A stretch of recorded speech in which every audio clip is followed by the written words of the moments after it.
Well, I've been watching a lot of folks talk about their 10 favorite cover illustrations, and that's been a lot of fun, and I really enjoyed watching that. So I thought I would put together 10 favorite book illustrations as well. And this is the July 1939 Astounding magazine, hardcover facsimile 1981. Southern Illinois University Press, cover art by Graves Gladney. I won't go into any great detail on these. There will be more detail in the text that will be associated with this video. Next is Adventures in Time and Space, edited by Raymond J. Healy and J. Francis McComas, 1957 edition, Random House. Jacket art by Gary D. Lang. Well, most people are familiar with this great anthology.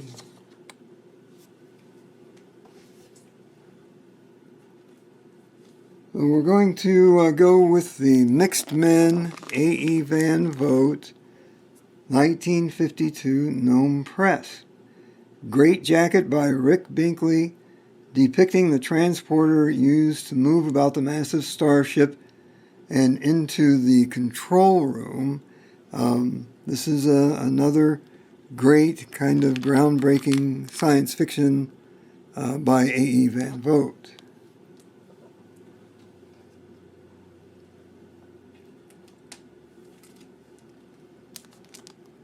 Storm Over Warlock. And Storm Over Warlock was written by Andre Norton in 1960, the World Publishing Company, Cleveland, Ohio. Cover art by Ed Emshswiller, and Ed clearly read the book. Everything that he has on this cover is in the book. This is Shann, Lantee, the main character, one of his wolverines. The Terrans and the Throgs are both interested in the planet Warlock because it can be colonized by both sets of beings, and they think the planet is uninhabited, but it is inhabited by the Wyverns. And of course the Terrans use spaceships, and the Throgs whip around in flying saucers. This is great cover art. Well, and we're going to go with a RAH here. Have spacesuit, will travel. And this is another Ed Emshswiller. And let's see, Heinlein published this in 1958, Charles Scribner's Sons. And he, Emshswiller, this is, I also believe this is the illustration that was used in the magazine publication, and that certainly looks like Kip to me. And he has another great illustration in here. Here is Pee-wee and Kip walking across the moon, and Emshswiller signs this one EMSH down on Kip's little toolbox on his spacesuit belt. Very great story, and I've always enjoyed that a lot. This is a very simplistic cover art. Anything You Can Do by Randall Garrett. He had a pseudonym, Darrell T. Langert, which is all the letters in his name. And this is Doubleday, 1963, and of course it was published in a magazine. I actually have a copy of the magazine publication too. It says jacket designed by Patricia Seville. I couldn't find anything else on it, so I don't know if Patricia actually drew this snipe, But this is the Knipe. The Knipe in the story is an alien he's an ambassador from another starfaring race, and we aren't starfaring yet in this story. He shows up, and he's looking for the civilized people of the Earth. They can tell there's somebody here with some civilization, but they can't recognize human beings as that. So this leads to all kinds of pretty serious trouble that goes on for like 15 years, where the Knipe lives in the subways and he's trying to build a transmitter so he can contact his people, figure out what's going on. The Knipe is a really alien, and I won't say much else about that. You might want to read it. So here we have The Witches of Keres, James H. Schmitz, 1966. This version was printed by Baen in 1992. Jacket art by Walter Velez. And I believe he's depicting Captain Pausert witnessing the witches for the first time conjuring the She-Wash drive, their very fast FTL drive.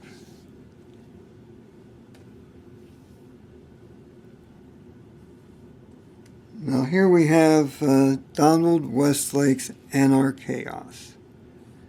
And this cover art is really well done. This edition is 2004 by Severn House. The jacket art by Paul Dickinson.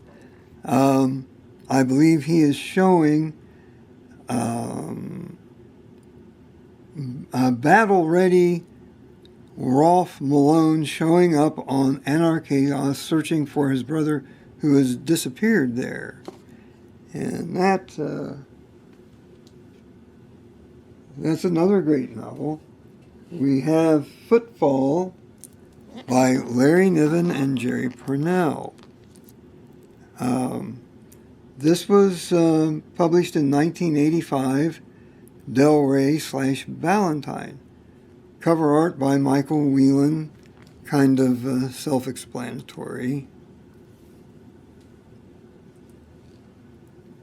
And here we have Dan Simmons' Flashback. I will have a better description of the cover art in my written review. This is Dan Simmons, 2011, Reagan Arthur Books. Jacket art by Lynn Johnson. His name looks like it's spelled Henry, but it ends in an I, so I'm guessing he pronounces it Andre or something.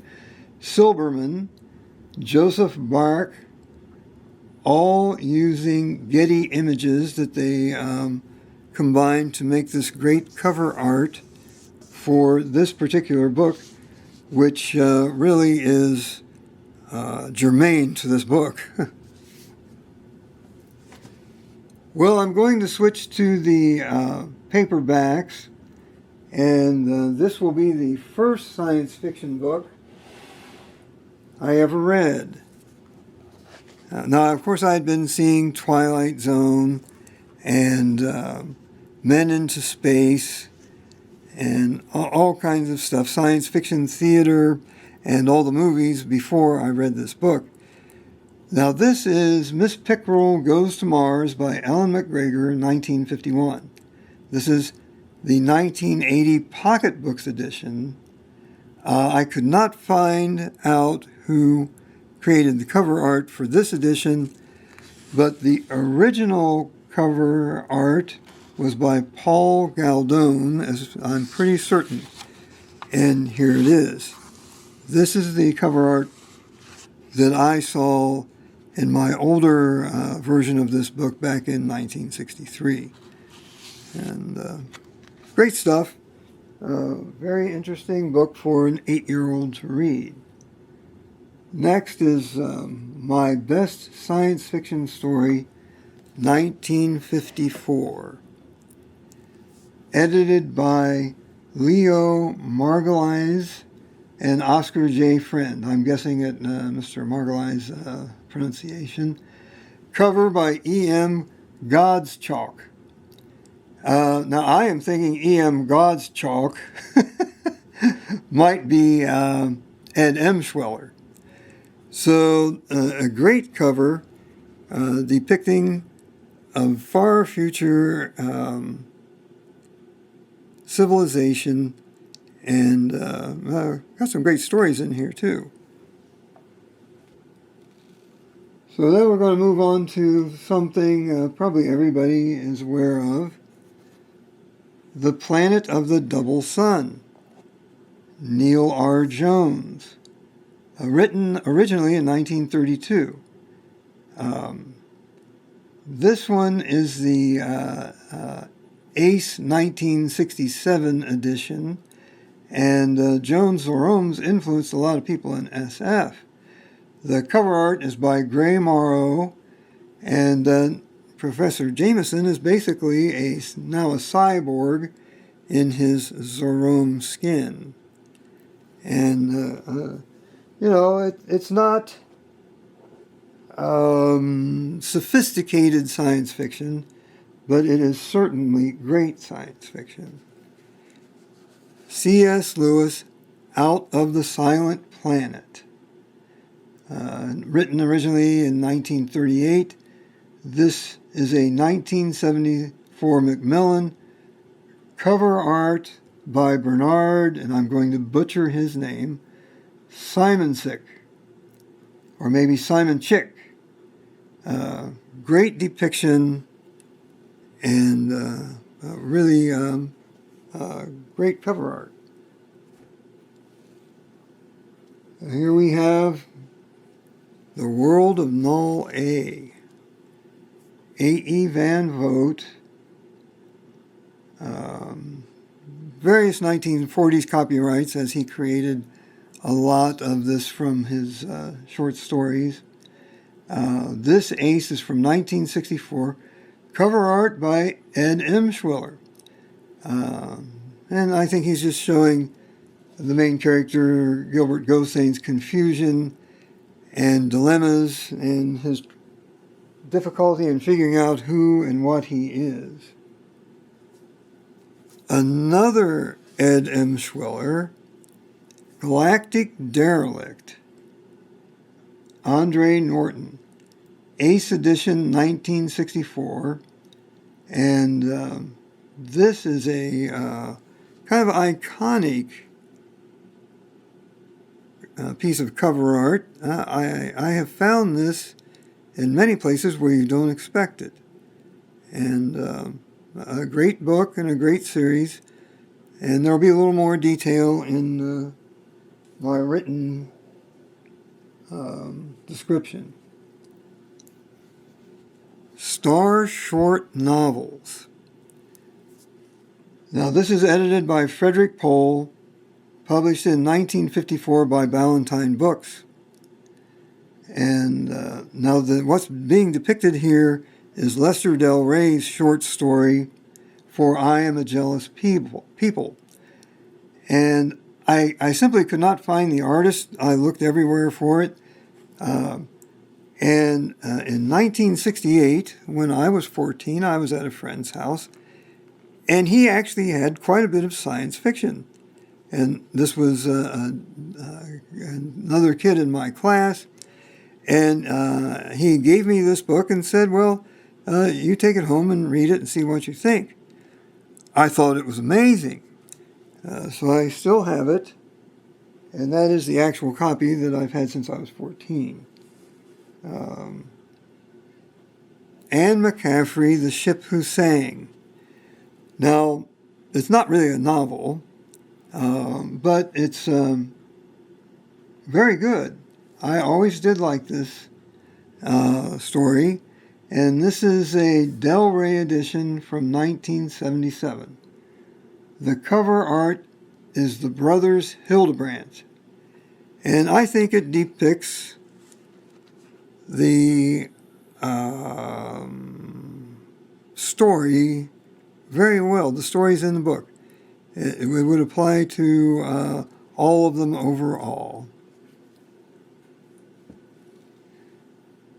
Now, we have one more which features an older magazine book cover.